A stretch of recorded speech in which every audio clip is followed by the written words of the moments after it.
In a state of both embarrassment and mild inebriation, the young lady confessed her love to a suitor, a tall, dark-haired gentleman.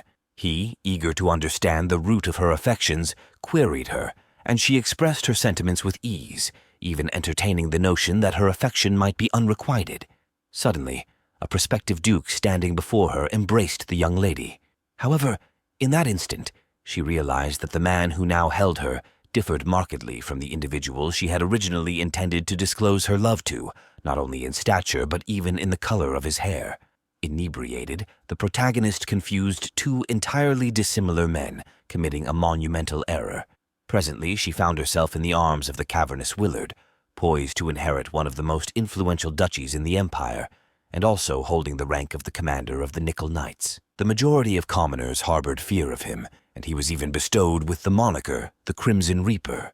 Right at this moment, the protagonist erroneously confessed her affection to him, realizing the dire consequences of such a misstep.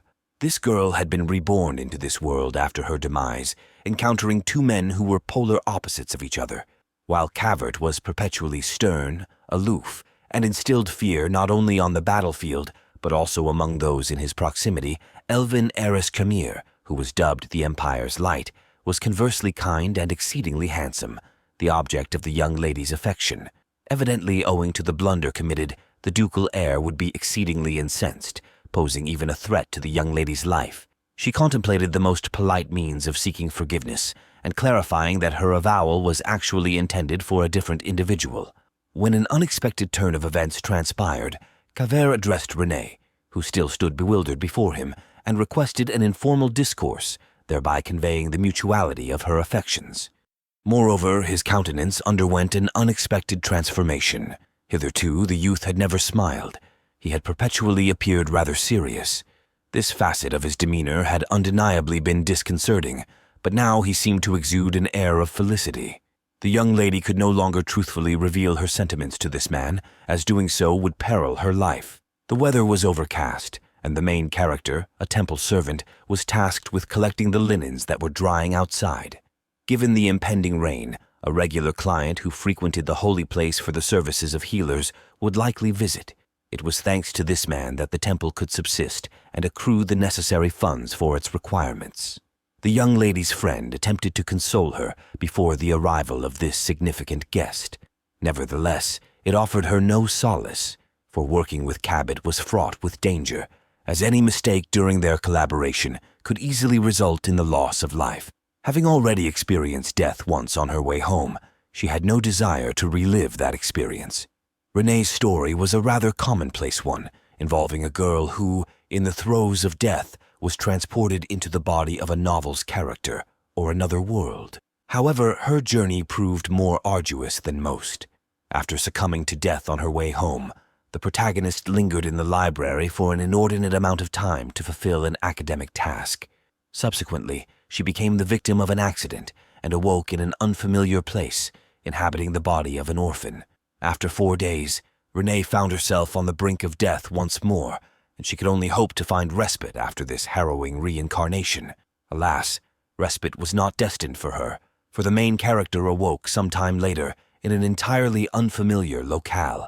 It was a temple, and she was enlightened about how a priest by the name of Demetrio had aided her survival. Furthermore, she was offered sanctuary within the temple, should she have nowhere else to turn, a proposition she readily accepted. With time, the protagonist came to realize that in this world, divinity indeed existed, and certain clergy possessed the power of the divine, capable of healing the place she had arrived in. At that point, Elnir was the haven for underprivileged orphans, a location endowed with limited resources, but one where the children were free from concerns about sustenance. As the young lady reached adulthood, she was presented with two choices: to remain in service at the temple she had grown up in, or to venture beyond its confines to construct her own life. Despite her conviction that she could readily earn a living independently, she chose not to depart. When Renée touched the sphere that was meant to gauge her divine energy, it registered something extraordinary. She discovered that she possessed immense power unmatched by anyone in her temple. Hence, it would have been wiser for her to depart the place. Nevertheless, that option was no longer available to her. This, in turn, brought considerable prosperity to the temple, as she welcomed both notable and less prominent visitors in concert with the high priest.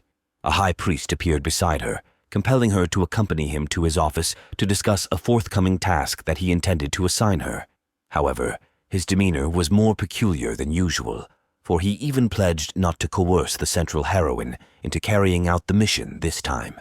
As it turned out, the neighboring kingdom of Vios, situated next to the empire in which the young lady resided, had chosen to declare war. Despite the unequal distribution of strength and the dismal economic state of the small nation, they had managed to capture a small territory owing to its inadequate defense. Although their enemy was exceedingly feeble, the capital decided to dispatch two of the most formidable knightly contingents, commanded by Elvin Araz and Kavart, to combat the threat. Utilizing this incursion as a pretext, the imperial ruler opted to annex the kingdom that had instigated the attack. Consequently, the temples were compelled to dispatch their healers to tend to the warriors injured on the battlefield. Hence, the high priest apprised the central heroine of these circumstances, hoping she would consent to embark on such an unusual and perilous mission. Yet the young lady had completely different intentions. She held her life in high regard, and therefore categorically refused. Of course, the man attempted to persuade Renee to reconsider her stance, as many regarded this war as safe. In her previous life, the young lady had always been diligent in her pursuits, which is why she now aspired to take a respite from them. However, despite her lack of enthusiasm for any particular endeavor, she had been endowed with prodigious divine power, compelling her to execute specific assignments. At present, regardless of the high priest's continued entreaties, she had no intention of agreeing to employ her abilities to aid those who might meet their demise on the battlefield at any moment. Seemingly, nothing could have swayed her reconsideration. Yet when it emerged that the remuneration for this mission was extraordinarily substantial, her perspective underwent a precipitous transformation. At that point, the healer rationalized this unexpected shift in her stance, asserting her readiness to embark on this mission for a noble cause, and she consented to undertake it. Even though she would not be able to retain all the money for herself, it still amounted to a substantial sum. Finances have always served as a more potent motivator for individuals than anything else. So even though the central heroine yearned for a carefree life, these funds would never go amiss. Now Renee was compelled to return to her daily duties, as a vital client from the temple would soon arrive. It was imperative not to forget this. These thoughts once again filled the young lady with trepidation, for any mistake in her work could potentially lead to her execution by the Duke. Upon meeting Lily in the chamber, the central protagonist resolved to engage her in a discourse regarding the impending war. To her astonishment, she learned that her friend Lily was also planning to partake in the conflict. In truth, not every clergyman possessed the ability to mend others through their intrinsic power. Those who sought to serve the deity were screened using the crystal sphere, and only a select few could attain the role of a healer. Furthermore, within the empire, an organization of individuals endowed with such aptitudes, known as the Gloria, existed. To be admitted, there meant an official designation as the healer of the nation. Lily aspired fervently to join its ranks, and even pondered whether participation in the war would bolster her resume. For this esteemed community, there was scant time remaining until the arrival of the temple's distinguished guest. The central heroine discerned her tardiness, and it filled her with trepidation. In the temple where Renee served, the emergence of her divine power had undeniably led to an influx of visitors. Albeit most individuals still favored the state church, they could attract a substantial clientele with their modest pricing, yet this practice undermined the stability of their temple. However, several years ago, Elnir began to garner significantly more revenue due to the frequent visits of a wealthy duke. At this moment, the central heroine hastened to meet her client, but she was cognizant that her tardiness was considerable, which greatly perturbed her. As she arrived at the entrance of the temple, the high priest was already in conversation with the guests. This individual had partaken in battles for many years and consistently emerged victorious. His sword incessantly dripped with the blood of his adversaries on the battlefield, earning him the epithet Blood Reaper. Merely gazing upon the Duke evoked a sense of horror. Thus, Renesha did not immediately summon the courage to approach him, as she feared the reprisal that could result from her recognition. It was revealed that this stern man would often visit the temple solely to seek repose. The resting chamber for the esteemed guest was situated at the very end of the corridor, where the central heroine led him.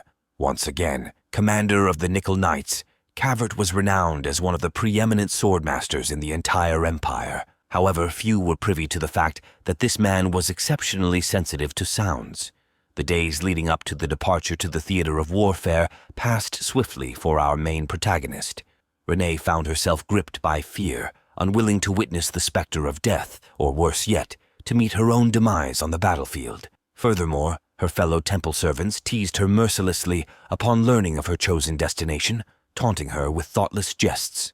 The empire in which our main character resided was renowned as a haven of peace. Despite the perpetual wars that raged beyond its borders, Elvinoras and Kavar in particular frequently engaged in battle, achieving resounding victories and bringing countless accolades to their homeland. However, the people's perception of them was markedly disparate. The paladin commander received high praise, whereas those who followed the banners of the Nickel Knights held an intense threat of their leader. Partially, this discrepancy in attitudes arose from the gruesome murders of the Duke's heir and his brother, who were found slain under inexplicable circumstances. This brutality shocked the Empire's populace, yet investigations were never carried out. Rumors persisted that rain brought forth a flow of blood from the decorative swords within Cavert's estate. Although belief in such tales seemed ludicrous, the man continued to visit the temple during rainstorms. Sitting within the carriage alongside her friend, the healer found herself perplexed by Lily's unwavering composure in the face of impending war. It appeared far more likely that conflict would ensue among the commanding officers rather than in confrontation with the common enemy. As the entourage neared the gathering place for warriors and healers on the outskirts of the capital city, the troops were already assembled, including the state church's healers, indicating the belatedness of the two girls. Nonetheless, no overt reproach was directed their way, signifying that their tardiness would not result in condemnation. Lily promptly directed her attention to the commander of the paladins, who stood in close proximity, deeming it necessary to inform him of the arrival of the girls from a humble temple. This man possessed a striking countenance, boasting golden locks that bore the insignia of the royal lineage.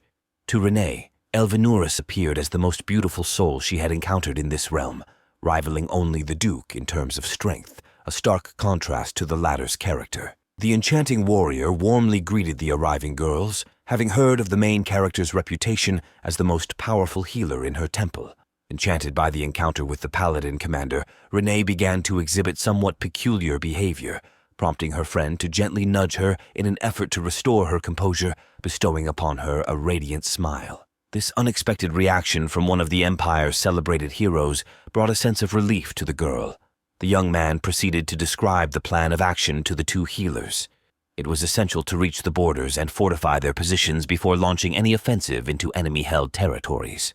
The conversation triggered a sudden realization within our protagonist, who became acutely aware of the peril faced by those around her, particularly if she were to make an error in her healing endeavors. Despite appearances, the rest of the participants seemed remarkably composed, in stark contrast to Renee, who appeared distinctly fearful. Nevertheless, the commander assured her that his unit would defend the temple servants at all costs. In that moment, Renee resolved to draw closer to the more amiable of the two heroes, thereby increasing her chances of survival. As the group set forth on their journey, the young lady attempted to soothe her apprehensions, briefly entertaining the notion that the journey might yet prove enjoyable. However, mere hours into the venture, she recognized the path as a grueling one. Their route led them through mountainous terrain with several peaks to conquer. Progress became increasingly arduous, and the yearning for home crept into her thoughts. During a respite in their tent, the main character observed the state church's healers, who seemed hardier and more enduring. Renee gazed into the distance at the mountains she would soon ascend and grappled with the daunting prospect that lay before her. At that moment, the returning warriors abruptly required the aid of the healers. As the number of wounded exceeded expectations, it emerged that the squad led by the paladin commander had been ambushed by the enemy, signifying that the Nickel Knights had managed to elude their adversaries and likely returned with promising tidings. The head of the state church's priests expressed an intention to assist the gravely wounded soldier. However, Elvener has issued a directive for Renee to undertake this task. While the young lady might have preferred to remain uninvolved, another healer genuinely desired to save the injured soldier.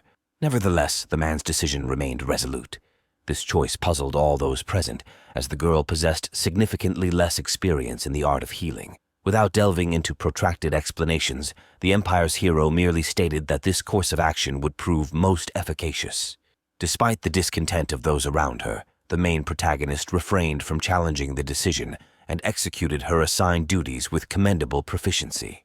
Once the wounded soldier had been made whole again, he approached the one who had saved him to express his gratitude. However, this development clearly irked the representatives of the state church, who glared indignantly as the words of appreciation typically addressed to them now found another recipient. While Renee had no intention of engaging in conflict, her fellow healers remained unsatisfied with the turn of events and thus began seeking retribution. During a meager meal consisting solely of soup and bread, her bread loaf was seized by disgruntled priests who justified their actions by claiming that their comrade was unwell, and sharing food with him was the right course of action. Such events recurred for several consecutive days, and the young lady, for the most part, accepted her fate. However, Lily's displeasure mounted as she witnessed her friend being treated disrespectfully. Despite her lack of wrongdoing, Lily appeared unusually resolute, a departure from her typical composure and adherence to propriety. She approached the table of the state church's servants to put an end to the ridicule they subjected her friend to. She admonished the miscreants, asserting that compelling someone to sacrifice their sustenance for others was unacceptable as it violated a fundamental principle in any divine doctrine. In doing so, she not only depicted these individuals as impolite, but also as unlettered, given their ignorance of the fundamental tenets they had been serving for years. Hence, their actions no longer appeared as morally sound and seemed more akin to illicit plunder. With a smile, Lily retrieved the food that belonged to her friend and departed, leaving the now even more disgruntled healers without the opportunity for self-affirmation at Renee's expense. The main character viewed her friend from a new perspective, thereby deciding not to engage in any actions that could provoke her ire. After the recent surge in wounded soldiers, the state church's priests found themselves overwhelmed, their strength insufficient for the growing demands. Despite Renee's superior healing gifts, fatigue weighed on her just as heavily as on her colleagues. Working tirelessly until late into the night, she finally made her way to her tent, yearning for rest and sleep. Soldiers returning from the battlefield sought her assistance eagerly, challenging her ability to keep up with the escalating wounded count.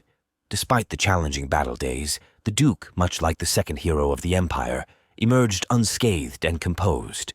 Following a strenuous day's labor, Renee sighed with relief, anticipating the upcoming respite.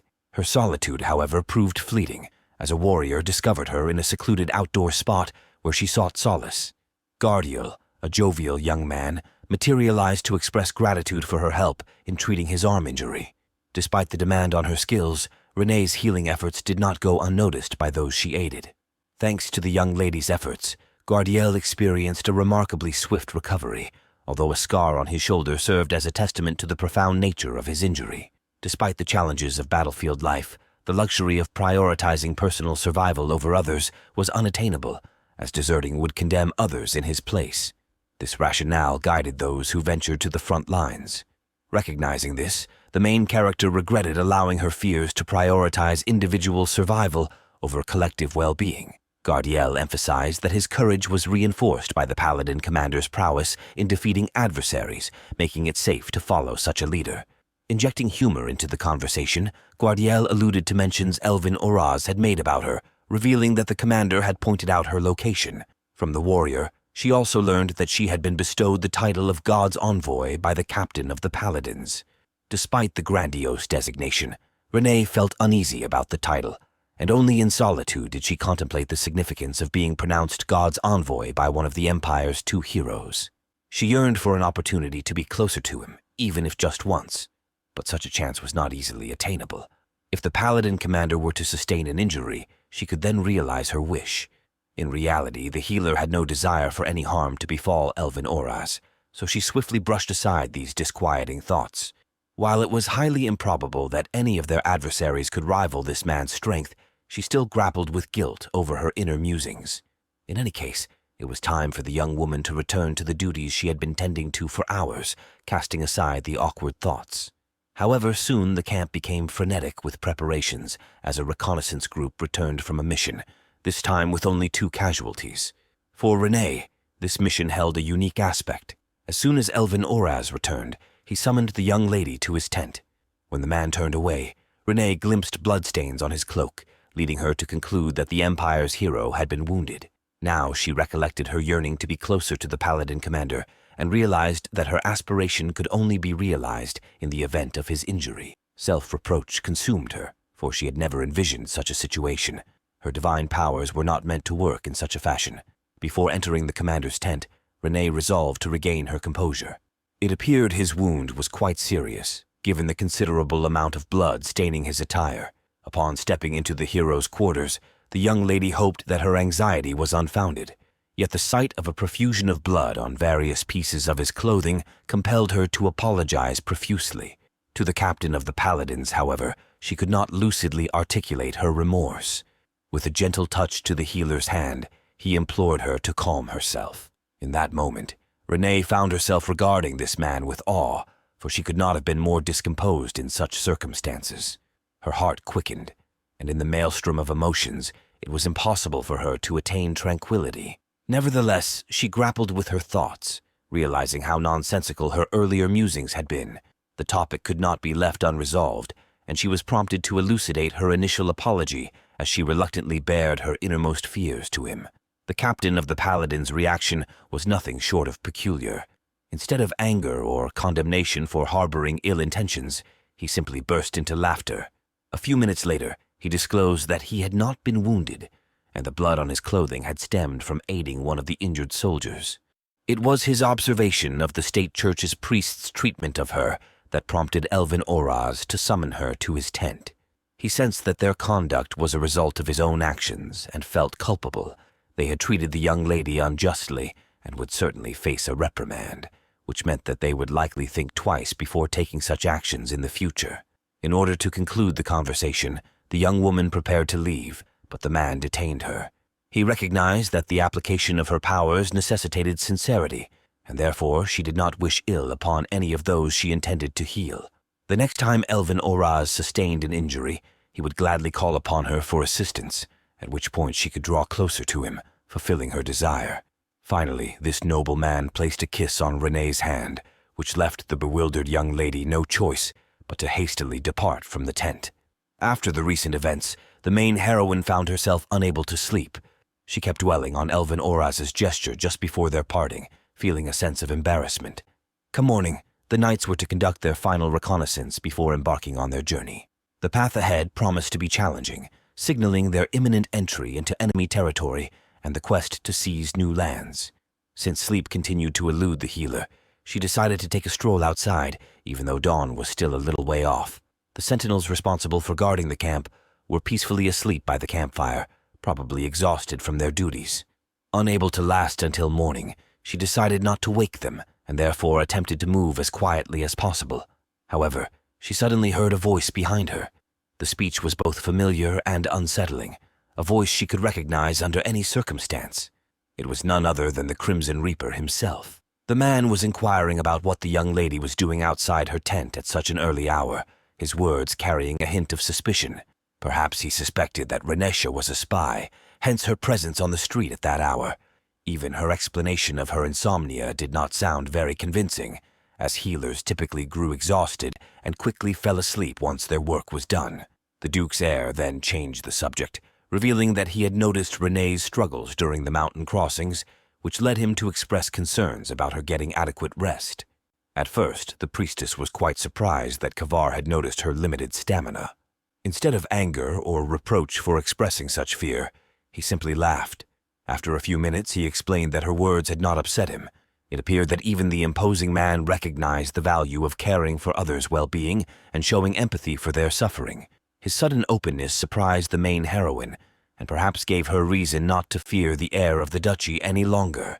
The priestess was ready to bid farewell to the man, when, by force of habit, she referred to him as a client. She had frequently used that term when discussing Kaver with her friend or the high priest, and her mistake now seemed foolish.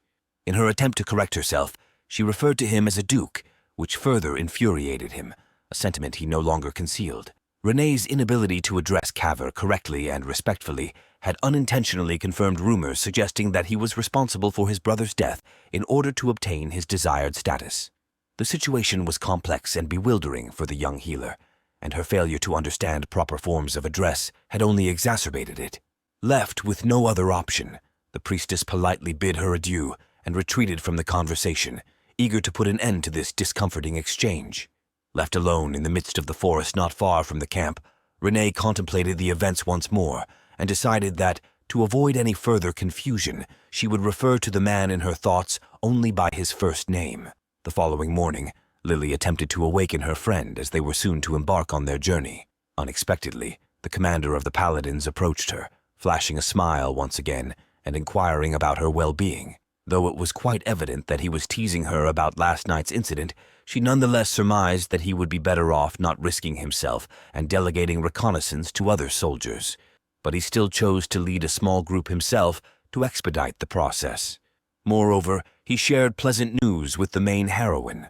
After crossing a high mountain, they would reach a villa where everyone could enjoy some much-needed rest and a delicious dinner. Elvinora's offered to have dinner together once they arrived at their destination. The time had come to proceed, and of course the path remained quite arduous for the temple servant. Despite the extended journey on foot, she had failed to adapt and grow any more resilient. However, this time, as she attempted to ascend the mountain at a snail's pace, Captain Nycleve and his entire unit watched her from behind. For now, they were the ones trailing behind the group. She felt a sense of shame that she was impeding the others and forcing them to witness this pitiful spectacle. Even during the brief respite, she could barely remain on her feet, leaning against a tree to prevent herself from falling. Without a better solution, she proposed to Cavert that they allow the knights to move ahead, as Renee was significantly impeding their progress. At the very rear of the formation were a group of mercenaries consisting of just a few individuals. The healer could easily have joined them without inconveniencing anyone, for these individuals were also quite weary, and they would have been content if she kept pace with them. Besides, she was already acquainted with them. Unexpectedly, one of those very mercenaries was struck by an arrow, and the jovial youth who had been speaking with the priestess and his friends fell to the ground. Immediately, an enemy attack had begun, and no one could have foreseen an ambush on the group's well-scouted path. An arrow had flown perilously close and embedded itself in a tree next to Renee. The situation was undeniably harrowing for the temple servant, who had grown increasingly distraught. Unexpectedly, her vision was obscured by someone's hand, a gesture that appeared as a saving grace to her, for the main heroine wished to be spared from witnessing this horrific scene. Fortunately, even in this trying moment, the young lady was able to recognize the person whose palm was resting on her face. Cavert instructed the priestess to calm herself and to run in the direction he had indicated. Renesha sprinted away. She was so terror-stricken that she genuinely wanted to escape from that dreadful place.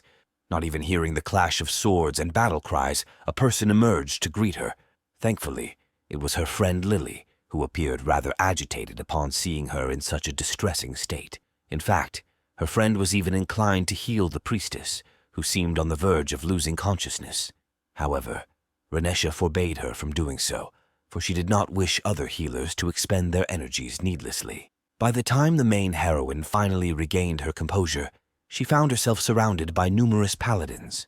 She had once aided them, and now they were making every effort to assist her. As she contemplated these events, her tea had already grown cold in her hands, and Elvinora's appeared beside her. In the present moment, one of the Empire's two heroes stood before an unassuming young lady, genuflecting before her in a rather uncommon situation. Naturally, Renee was greatly surprised by the gentleman's comportment and surmised that it had to do with her injuries, which may be more serious than they initially appeared. Suddenly, he touched the healer's face and sought to reassure her. Undoubtedly, she had been terribly frightened during the unexpected attack.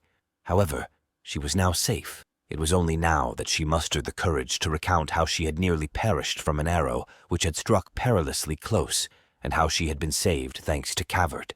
All of a sudden, the Nyclave knights appeared alongside them. They had returned after the ambush, and almost all of them had survived. The first thing the healer did was run to their commander and express her gratitude for his rescue, even though he remained as aloof as ever. Naturally, there were a considerable number of wounded individuals following such a battle, yet only one mercenary had perished, the same one who had been struck by the arrow. Cavert was quite astonished that none of the temple priests had tended to the main heroine's wounds up to this point. She attempted to explain that she did not want to receive help that was far more needed by other wounded individuals.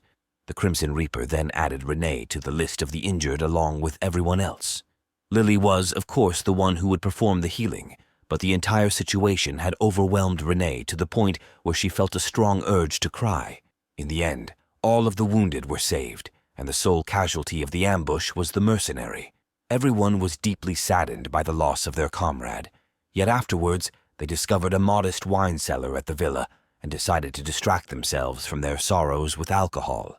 However, even when evening fell and a sumptuous table was set with various dishes and the same wine, the main heroine remained melancholic. Lily couldn't fathom why her friend wasn't drinking at all, especially considering that in the past she had consumed a significantly greater quantity of alcoholic beverages in a short span of time.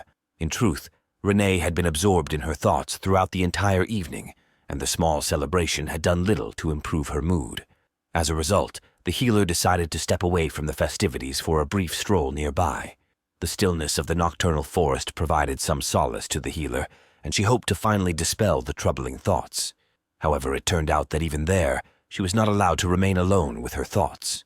The paladin captain appeared by her side, coming to admire the exquisite scenery and the moon alongside the temple servant, although she had initially retreated there for entirely different reasons. In any case, with this man's presence, the young woman came to realize that there was indeed a magnificent view all around. Only after some time, Elven Urs decided to break the silence and inquired if Renee's gloomy mood was due to the food that did not appeal to her taste. After receiving a negative response, the captain proceeded to list one reason after another, attempting to discern the true cause behind the healer's departure from the festivities and her desire for solitude in the woods. Suddenly, the temple priestess resolved to make a confession to someone who was seemingly a complete stranger to her. She revealed her wish to return to the temple as soon as possible, where she led a tranquil life. Of course, she had consciously joined the war and had no intention of simply fleeing like a coward. However, if she stayed in this place for too long, her psyche might seriously suffer.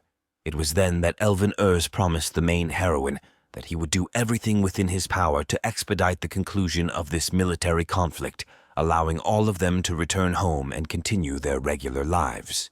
This gesture appeared exceedingly kind on his part, and cast him in the light of a knight who makes a vow to a lady, undoubtedly brightening the young woman's spirits. It was time for them to return to the celebration, as the following morning they would face another arduous climb up the mountain. Suddenly, Renee speculated that Elven Urs was comforting her and attempting to improve her mood solely to enhance her healing abilities.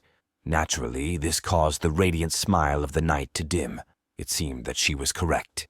She could understand this, for she remembered how during a conversation in the tent, while it was not entirely pleasant, Renee could not condemn him for trying to assist her, even if he had his own reasons for doing so. However, Elven Oraz's countenance increasingly changed, and it appeared that the words of the main heroine were affecting him. Although he had deceived the young woman, his assistance and even his simple smile could not leave her indifferent to this situation. Renee applied a quote from a well-known figure, stating that people should be treated as an end, not as a means to an end. She added that one should not get angry, even if they are only seen as a means by another. The paladin commander pondered over these words, while the main heroine openly scrutinized his face, which undoubtedly stirred bewilderment. Renesha did not seal her admiration and complimented the beauty of one of the Empire's heroes. Then he employed her own words against her, since if the healer felt better by looking at his appearance, it meant she was using him as a means. Furthermore, Elvenuraz unexpectedly suggested that the temple servant address him by his first name, which only served to heighten her confusion. Upon awakening at dawn, the main protagonist looked out of the window at the rain-soaked streets below, her mind still processing the unfolding events. The conversation with the paladin now felt like a distant reverie, an unlikely reality. Even when it was time to prepare for the journey, the young lady remained lost in thought, oblivious to Lily's words. The memories of the evening were vivid, yet Renee hadn't consumed any alcohol for such clarity. Frustrated, the protagonist's companion recounted Renesha's conversation with Elvinoras, confirming the authenticity of her memories. Venturing outside, they noticed the knights, affected by the previous night's drinking, making their expedition unlikely to succeed. Unexpectedly, the protagonist's gaze met the paladin commander's, initially dismissed as an illusion. Lily noticed these peculiar events and questioned her friend about her growing closeness to Elven Heiress. Surprisingly, Renee called out to Vice Commander Turek of the Nickel Knights, who, though intimidating from an outsider's perspective, was genuinely kind. Concerned about the protagonist's well-being, Turek inquired about her condition. Conversations with the knight were usually effortless. However, he also requested the young lady to hasten her pace, as their detachment needed to follow the healers closely for protection. Cavert, in a foul mood due to the rainy night, couldn't sleep in such weather. As the knight recounted his commander's unpleasant behavior, Cavert approached from behind, visibly irate. Hearing himself discussed further infuriated Cavert. Unable to extract information from his soldier about the conversation with the priestess, he ended the discussion and escorted the soldier away. More likely, his exasperation could drive him to harm the healer, who was progressing at a laboriously slow pace. Unable to master her own body, especially under the watchful gaze of the bloodthirsty reaper, it remained perplexing why Renee was burdened with such weariness, for she had managed to mend her legs somewhat while resting at the villa. Moreover, the main protagonist found herself intermittently distracted by extraneous sounds, such as the rustling of leaves, which only further impeded her progress. Unexpectedly, Turek startled the priestess, instructing her to turn around. She even briefly believed that an adversary lurked behind her, but in reality, the man was pointing to a white rabbit. The distressed woman was so terrified that she even imagined a shadowy figure behind her, when in actuality, no one was present. She was accompanied by an entire squad of nickel knights and Cavert, who would dispatch anyone attempting to assail them, as had occurred in a prior ambush. Recalling this, the young lady finally felt secure. The following night brought forth another heavy rain, prompting the main heroine to seek out the bloodthirsty reaper and aid him in finding sleep, hoping that this gesture would ameliorate his ill temper. She could not precisely determine his whereabouts at such a late hour, as she had not ventured to speak with him, either on the way or upon arrival at the camp, but she had a conjecture. Last time, when Renee had encountered the man during her nocturnal stroll, he had likely decided to patrol the vicinity around the tents, and consequently interrogated her at that moment. Thus, at present, he was most likely on duty, for he could not sleep anyway, and the priestess had been correct. The main heroine peered into the sentry tent and beheld Kavar, whose mere presence made her feel quite uneasy. Nonetheless, she endeavored to maintain her composure. After several minutes of awkward silence, the heir to the duchy eventually inquired about the reasons behind the healer's visit. With a radiant smile, Renesha offered her assistance completely free of charge.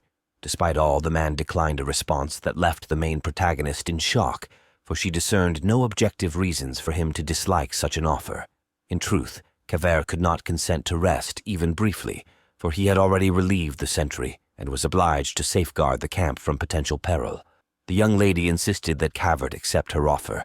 When questioned about the reasons for her late visit, she responded candidly, stating that she simply could not sleep. Following the ambush, the priestess remained unable to fully regain her composure. She had confided in one of the commanders about it, and now, with trepidation, she revealed the same to another, fearing a negative reaction that fortunately did not materialize. Perceiving the man's silence as agreement, she resolved to commence the requisite ritual. Yet she soon realized that several factors in the vicinity could negatively impact the sensitive slumber of the ducal heir. Nevertheless, he assured her that he found no harm in extraneous sounds, at least as long as the priestess refrained from speaking.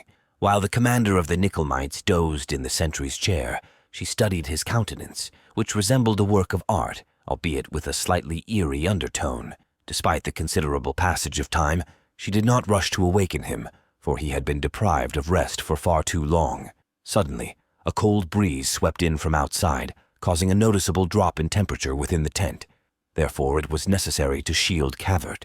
However, the blankets were situated some distance away.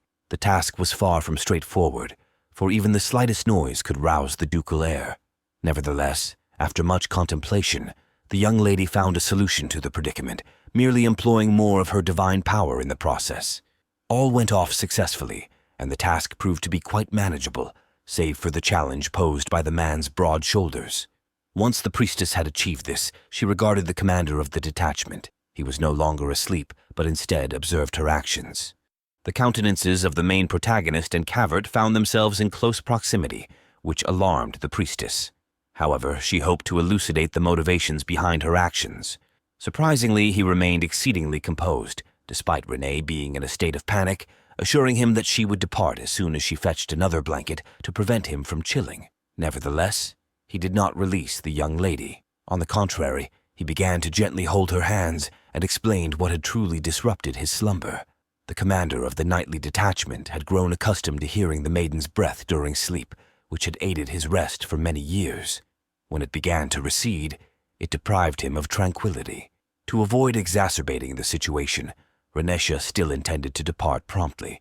However, the man beseeched her to stay with him and rested his head on her shoulder, falling asleep naturally. Kavod awoke from such a nightmare, yet it was morning. Additionally, the healer was not merely near him. She had maintained her position to avoid disturbing his slumber. Initially, the young woman was greatly distressed, believing herself responsible for the bloodthirsty Reaper's restless night, despite her nearly motionless state. As soon as he released her hand, the main heroine collapsed to the floor, her body somewhat numb from maintaining the same posture for an extended duration. Rising from her position, the ducal heir decided to apologize to Renee for compelling her to remain with him. This, however, terrified the hapless woman even more.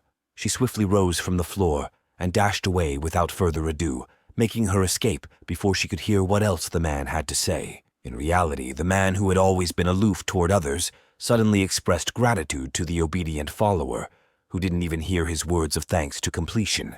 Lily reminded her companion of the need to send a small group of warriors on a reconnaissance mission. However, the latter was too fatigued and lost in thought. Unfortunately, the young woman was about to encounter the Nickelmites and their commander, and she wasn't prepared for such a meeting. She even believed that the man might have become even more irritable and hostile due to her unintentional interruption of his sleep. Unexpectedly, Renee crossed paths with Kavod once more, and he appeared entirely transformed from the previous night. Notably, his condition had unmistakably improved. His countenance no longer appeared as drained as before. This gave the young lady a sense of having made a worthwhile visit. Filled with newfound confidence, the healer decided to boast to her friend about how she had shielded all the knights from the commander's wrath. However, she did so too loudly and pointed directly at the man, who certainly noticed. Attempting to amend the situation, the main heroine altered her hand gesture to a more courteous one and paid a compliment to the well-rested visage of Kavod. Nonetheless, he simply departed without uttering a word to the priestesses regarding their peculiar conversation. Previously, this individual had always regarded the main heroine as a peculiar girl, but now he looked at her with a gaze of shared misfortune, as neither of them had been able to sleep well of late. Lily scolded her friend for the comments she had made to the bloodthirsty Reaper, deeming them highly inappropriate given his condition. Unexpectedly, Elven Urs approached them. Realizing that Renee appeared quite unwell and surmising that she was ailing, he hurried to fetch some medicine. The young woman asked him not to do so and explained the situation regarding her insomnia. However, the man argued, greatly concerned for the healer's well-being and unwilling to see her fall seriously ill, likely due to her frail appearance. She simply smiled and reassured the worried elven man that there was no need for concern about her divine power. Suddenly, his countenance underwent a change, significantly darkening for an entirely inexplicable reason, causing the healer to worry. He made an effort to conceal this, immediately breaking into a smile and reassuring the main heroine that nothing dreadful had occurred. Later, a group of scouts returned, and the healers attended to the wounded. Initially, they utilized individuals from the state temple for this purpose, and therefore Renee was not among them. 3 of the injured were in particularly critical condition, finding it difficult even to move, which might necessitate the assistance of the main heroine. The young lady had been napping while seated by the crates, having found a comfortable spot for herself and covering herself with a blanket to prevent any chills. Unexpectedly, she was awakened by a healer with whom she had previously clashed. The young man informed Renee that the scout detachment had returned, which alarmed the young woman. The main heroine quickly noticed that the camp was quite noisy, implying that there were likely a considerable number of wounded this time. Although Renee's strength had been restored, she had no great desire to work with the injured, as she was fearful of witnessing their horrific injuries. The young man asked the young woman to remain in sight of the others so that they could call upon her, if necessary, to aid in treatment, despite the lingering tension between the two due to recent events. On the day when the commander had instructed her to help an injured soldier, she herself was at a loss. The vice commander of the Paladins explained the situation to them, mentioning that aside from the 3 severely wounded individuals, there were only a few with minor injuries. 1 healer was sufficient to assist the injured, so it was once again necessary to decide who would go to help them. Someone from the state temple or the main heroine. Varsi, it seemed, was no longer angry with the young woman and had no intentions of competing with her. However, he had now chosen to personally go and aid the warriors, allowing her to rest for a while. Brought relief to the main heroine, since she had previously at times felt a heavy heart due to what had transpired between her and this man. Naturally, if the situation had been more dire, they would have called upon Renesha for her greater divine power. From the outset, it had never been a competition. It was merely a practical solution to the problem. She desperately longed for some rest at this moment, yet she understood that others did not spare themselves and were doing everything for the common cause. Therefore, she had to invest all her efforts to achieve the necessary outcome, and she too had to remain on standby for emergencies. One of Renee's patients sought to reassure the young lady by suggesting that the scale of the military actions was not very significant, and therefore there shouldn't be many casualties. Despite the fact that this knight himself was constantly sustaining injuries, the young man harbored a decidedly optimistic outlook, believing that the enemies were feeble since they had only managed a single ambush, which might have been due to the complex terrain. However, this did not convince the main heroine that everything would be fine as long as the war remained ongoing. Danger still loomed for the people. Such discussions led the warrior to contemplate the deceased mercenary, suspecting that the priestess still held thoughts for this man. In reality, this was not the case, and it was remarkable how, after a few days, everyone ceased to think of him. Now she merely wished that no more people would be injured, and even this knight should exercise caution to avoid constant injuries. In all likelihood, those in such critical circumstances have a habit of forgetting the unpleasant moments to continue living, regardless of anything, and Renee now had that same inclination. The slain young man would not be recorded in the annals of the Empire. Nobody would even remember his name. For the nation, the only priority was to subdue the kingdom that had invaded them and expand their territories. Lost in thought, the young woman completely forgot about her own safety and nearly fell. A man with a handsome countenance was about to assist her, but her friend was the first to act. Lily caught her companion, and now their posture resembled a scene from a romantic film, except the character was clearly not the right one. It was then that she realized how foolish she must have appeared, and promptly apologized to the paladin commander, for the healer had indeed forgotten the reason for the reduced pace. The man continued to smile at her, which helped her feel better. Therefore, once they reached the camp, the young woman would be able to rest and sleep properly. At first, Renee believed that everything was fine, but afterwards she noticed that Elvenuras did not change his facial expression at all. He was evidently ignoring the young lady, and he outright refused to answer any questions regarding this. A healer couldn't fathom what might have offended the man, but now, looking at him, she felt worse rather than better. Reflecting on their recent discussion with the paladin commander, which occurred just prior to this leg of the journey, the main protagonist suddenly grasped the potential reason behind his unusual behavior. It dawned on her that perhaps, since that moment, the sacred energy had not reverted to its normal state. While she hoped for a swift return to normalcy, she speculated that Elvenuras might be monitoring her until she fully recovered. While this notion brought her comfort, she hadn't been aware earlier that emotions could significantly impact divine energy. Lately, Renee had been neglecting her own well-being, feeling subdued. However, she realized the importance of being more vigilant, as disregarding this aspect could lead to depression. The group received information that they were nearing the camp, indicating the imminent conclusion of the transition. This news brought relief, and with no sign of rain in the near future, there would be no need to assist the heir to the duchy. Through sleep, the priestess could rejuvenate herself for better overall well-being. Lily, observing her friend lost in thought, grew concerned as Renee seemed to forget to be cautious while navigating the damp ground. Despite having stumbled before, the young woman was reluctant to rescue the main protagonist from danger again. However, her warnings went unheeded, and Renee stumbled once more, requiring assistance to regain her balance. This time, she found herself in the arms of the splendid Elvenuras, who expressed concern about any potential injuries the healer might have sustained. Though embarrassed, Renee quickly distanced herself from her savior, pledging to avoid such situations in the future. Elvenuras then proposed walking together to the camp, even though it was still an hour away. The main protagonist was hesitant, promptly joining her friend.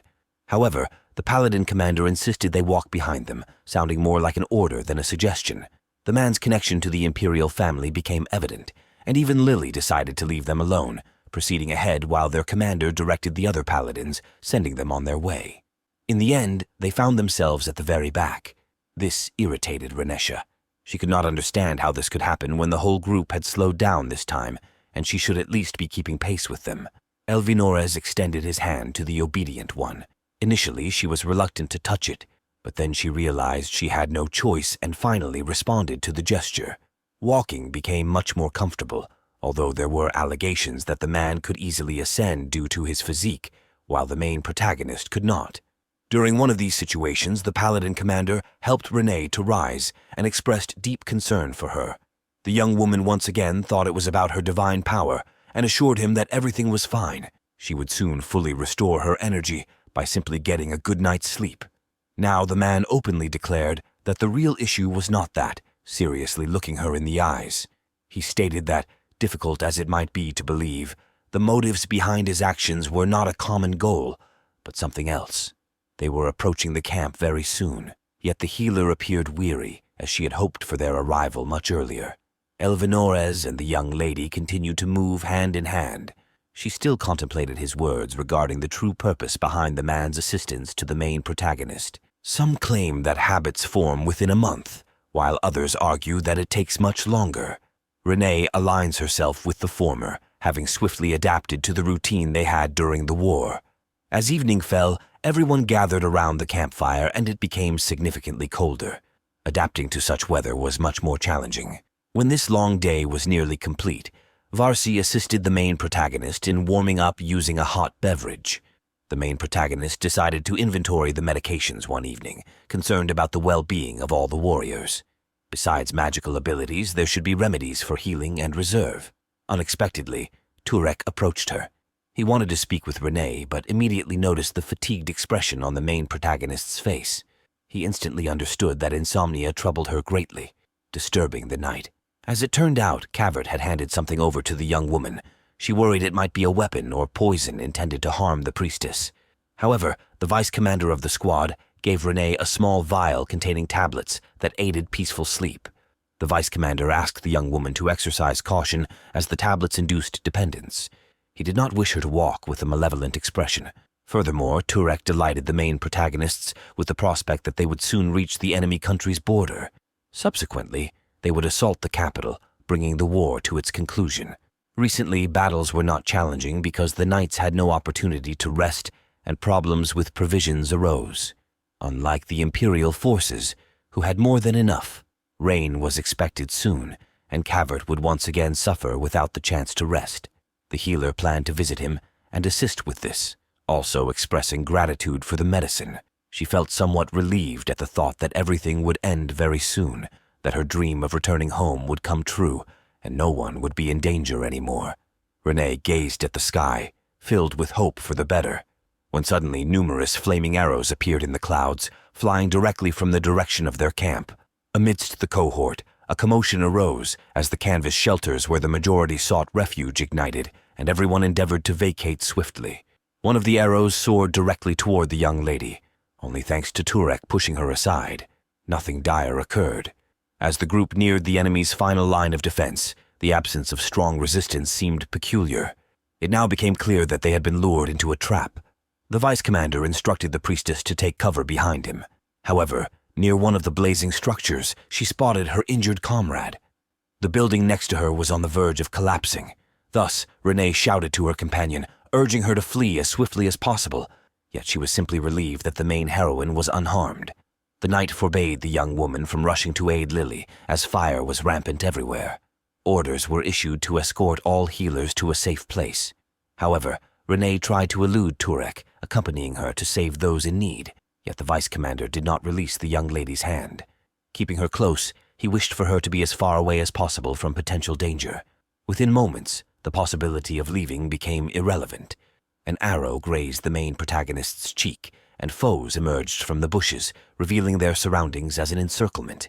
As it turned out, other healers in proximity to the main protagonist were similarly injured, which was quite perplexing, as adversaries typically refrain from attacking such individuals. Turek intended to divert the foes, while Renee fled to a secure location. However, he likely had not yet realized that the enemy soldiers had precisely the same she could not. Therefore, the main heroine decided not to disclose this. To avoid compounding issues for others, the priestess opted to silently comply with instructions and swiftly ran away. Meanwhile, the knight engaged the assailants in combat. However, one of the enemy soldiers released an arrow not aimed at the man confronting them, but directly at the retreating main heroine. The young lady failed to evade, as she did not perceive the danger in time, resulting in her being wounded and unable to move forward. Furthermore, another adversary emerged from the bushes. However, fleeing farther was impossible for the young woman. Turek came to her aid, deeply concerned about the potential calamity that could befall the young lady. There was no time for delay. Spotting the adversaries, the vice commander shielded the vulnerable young woman with his body, evidently prepared to endure a substantial blow. The healer realized that had she forewarned the man earlier, merely expressing her assumption regarding the attacker's intent, this may not have transpired. Glancing at Turek's back, she witnessed a plethora of arrows embedded in him. This occurred because in the stressful situation, she could not deliberate and comprehend what she should do. The young lady felt guilt. After all, she could have forewarned the man about the enemy's intentions. Unusual energy, reminiscent of electricity, emanated around them, annihilating adversaries. It was Kavert who came to assist his allies and was profoundly indignant at the unexpected assault on their camp.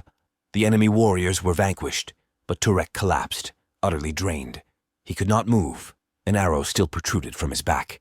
The surviving members of the enemy squad were greatly frightened by the appearance of the blood harvester on the battlefield, prompting them to flee. Renee decided to attend to the injured. At that moment, however, the first task was to move him to shelter, a task not easily accomplished as the camp was engulfed in flames. Although the knight reassured the young lady that he was fine, it was evident that this was far from the truth. The healer attempted to calm herself, convincing herself that she could do it. After all, she was summoned to war precisely because her abilities exceeded those of others. She initiated the healing process, intending to do her utmost. All that was needed was to concentrate, thought the main heroine. However, her power abruptly ceased to function. She had barely commenced the healing, and by that moment she had not even managed to address half of the vice commander's wounds. Renesha attempted to call for help. However, chaos reigned in the camp. Everyone was occupied with various, no less significant matters. Approaching her from behind, Kavard embraced her and endeavored to console her. The blame for what had occurred lay with the commander who had chosen the campsite. Without anticipating an attack upon the words of the blood harvester, the healer felt somewhat better, and for a brief moment her divine power returned. Regrettably, it did not endure for long, as it turned out. In this fateful moment, she simply could not cope. Although immense hope and expectations had been placed upon her earlier, the young lady was not inclined to surrender so easily. Renee recalled all moments associated with the dying vice commander, moments that were kind and humorous. In that moment, something within her broke anew. She wept, and her divine power became more potent than ever before. Renee's astonishment lay in her disinterest, in her own condition and the reasons for her 2-day slumber. Her concern revolved around the well-being of the individuals she had endeavored to heal. Fortunately, the man was well ensconced in his tent. This news brought immense relief to the young ladies. Hence, she thanked the deity, even though she could not recall how she had healed him. Nevertheless, she was delighted to learn that her entreaties had indeed been heard. Lily recounted to her friend the miracle that transpired on the day of the battle. Despite the rainy weather, clouds suddenly dispersed, and spring flowers blossomed amid winter. Furthermore, the injuries of everyone in proximity, both enemies and allies of the Empire, were instantaneously healed. This shocked Renesha. She feared she could not save one person, yet she ended up healing all the wounded simultaneously. Of course, after this, the young lady lost consciousness for a full 2 days, and the blood harvester himself brought her from the battlefield. Currently, Lily had to leave her friend to report on her condition, while she herself needed a bit of rest. However, without waiting for her friend's return, Renee escaped from the tent to personally check the condition of the vice commander of the Nickel Knights. The young lady managed to move aside a bit when Lily found her. Worried that her friend had left the tent without permission, Elvinores, who happened to be nearby, suggested Renee take a stroll. Despite her lingering weakness, a short walk in the fresh air would undoubtedly be beneficial. The man agreed that a miracle occurred on the day of the enemy's attack, one that could only be described as a divine blessing. Many warriors began referring to the healer as a saint, echoing the commander of the paladins, who regarded her as the envoy of the Lord. However, she herself did not believe that she had done something extraordinary until the end. She had been guided by selfish motives, ensuring she would not consider herself guilty of another's death. Surprisingly, Elvanores was not disappointed by this truth expressed by the main heroine. The paladin commander himself asserted confidently that in any case, he would not be disappointed in the main heroine. Furthermore, he resolved to express his support through embraces, but prior to that, of course, he inquired whether she objected to such actions. This somewhat disconcerted Renesha, yet she concluded that there was nothing amiss in such a pleasant gesture from a handsome gentleman. He was quite pleased with her decision, and as a result, drew the novitiate closer. Embracing her firmly, the paladin commander was utterly convinced that even if the maiden exhibited some selfishness in her actions, he nonetheless remained altruistic and sacrificial for the sake of others. This conversation aided the young lady in regaining some composure, and if not entirely, she partially released her sense of guilt. Following this stroll, she managed to rendezvous with Turek, who was delighted to see his savior. She had undoubtedly healed him better than all others. He even wished to showcase his completely intact torso after all that had transpired. However, the blood harvester restrained him, as it would be beyond propriety. The vice commander promptly withdrew, avoiding the wrath of his superior, thereby leaving Renee alone with him. The man noted that the main heroine's hair had become shorter. It did not trouble him greatly, but he worried that the healer might find it disheartening. The priestess seized this encounter as an opportunity to express gratitude to the man for once again aiding her on the battlefield. Even though everyone around hailed her as the true heroine, Kavar persisted even now when everything was behind them. In persuading Renee that he was to blame for what transpired that day, she need not harbor guilt for acting selfishly. Following this, Turek returned and once again showered his savior with kind words. The summit became visible shortly, marking the beginning of the enemy's territory. However, no enemy soldiers were spotted anywhere. Even after a meticulous reconnaissance of the area, the healer was quite content with this, as everyone, including herself, was now in complete safety. Unexpectedly, Kavar rushed towards Renesha, immediately unfolding the priestess in his arms, greatly startling her. However, in reality, there was a reason for this. A whole squadron of enemy knights was positioned directly on the mountain. Initially, everyone prepared for battle. Turek even unsheathed his massive sword. When it suddenly became apparent that all these people were entirely unarmed, they handed a scroll to the commander, detailing the capitulation of the kingdom and its agreement to join the empire. This decision was influenced by the immense power of the main heroine, leaving them in awe. Joy erupted among all. Thus concluded this so-called safe war. Former foes even organized a banquet for the victors. The entire group was supposed to return to the empire's capital the very next day, using scrolls designed for transportation. Unfortunately, due to a fire, none remained. Naturally, this disappointed the main heroine, as they now faced a rather lengthy journey, given that the enemies surrendered too late. Unfortunately, the girl sprained her ankle on the way and was next to the paladin commander, unable to secretly heal herself. As soon as they reached the Elvanura's camp, he decided to assist the disciple who had injured her leg on the journey. Though she was terribly embarrassed, the man decided to reveal his secret to Renee. He healed her legs with his divine power, which, as it turned out, he possessed as well. When combined with the abilities of a knight, he surpassed anyone else. The temple servant did not understand why he chose to confide his secret specifically in her, but he did not provide a clear answer, only inquiring about her own conjectures on the matter. Following this discourse, the main heroine proceeded to the river to cleanse herself. She suddenly realized that recollections of every word uttered by the knight commander quickened her heart. Perhaps she had fallen in love with him. This realization was abrupt. Lily found the maiden by the water. She was somewhat vexed, as the weather outside was bitterly cold, and Renee had yet to return to their tent. Naturally, she divulged everything to her friend. Lily herself had observed peculiarities in the interaction between Renee and Alvanuras, but she never thought it would escalate to this extent, although it was evident that the man was far more solicitous towards the main heroine than the others. Unlike the enamored Renesha, her friend endeavored to rationally assess the situation.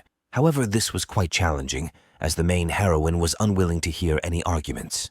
The next morning, Renee resolved to confess her feelings to the object of her affection before they returned to the capital, and it became too late for such action. She wished to finally cease tormenting herself with thoughts on this matter, as doing so might once again rob her of the opportunity to sleep. As the group set forth, Renee continued to vex her friend by incessantly discussing the same topic, fretting over the impending confession to her beloved. Unexpectedly, the Paladin commander himself approached them, which was quite astonishing. He informed them of the imminent arrival at the next stop and the forthcoming dinner there. Upon reaching the lodging place, the main heroine was resolute in making her confession right that evening. Lily wished to alleviate her friend's distress, and therefore contemplated summoning the gentleman to her side. However, this was decidedly an ill-conceived notion, and the main heroine declined such assistance for a while. Approaching the Paladin commander was simply not feasible, as he was invariably surrounded by a throng of people. However, later he ventured out onto the street. At that moment, the maiden deemed it her opportunity to prevent herself from being daunted. She poured a full glass of wine from the bottle on the table and imbibed it in one gulp.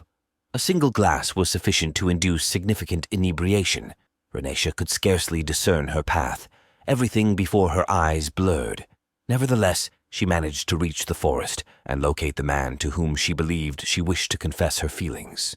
Unfortunately, the main protagonist could not bring herself to call him by name, as she was already excessively agitated. The maiden candidly spoke of her affection for one of the Empire's heroes, citing several reasons why she had fallen for him, such as his bright smile, care, and attentiveness toward her. Of course, the healer did not anticipate that her sentiments would be reciprocated and had resigned herself to the possibility of rejection. However, the man before her did not reject her. Instead, he drew her into an embrace. At that moment, Renee realized that the appearance of the man before her differed significantly from that of the Paladin commander. She had mistakenly confessed her love to the bloodthirsty slayer. The next morning, the maiden awoke with a dreadful hangover. The events that transpired earlier seemed like a very strange dream to her, and the temple servant decided to inspect the place connected with her memories of the mistaken confession. The location was exactly as she had envisioned it in her thoughts. Moreover, Cavert was nearby, heading directly toward the main heroine. Renesha wished to avoid him, so she concealed herself behind a tree. However, this offered little help. The man still approached her directly and inquired about her recollections of the evening. She, of course, remembered everything perfectly. She attributed her desire to hide to mere embarrassment, which elicited a smile from the bloodthirsty slayer, who then requested the main heroine to address him by name informally. So such events further shocked Renee. It was not often she witnessed this individual with a joyful countenance.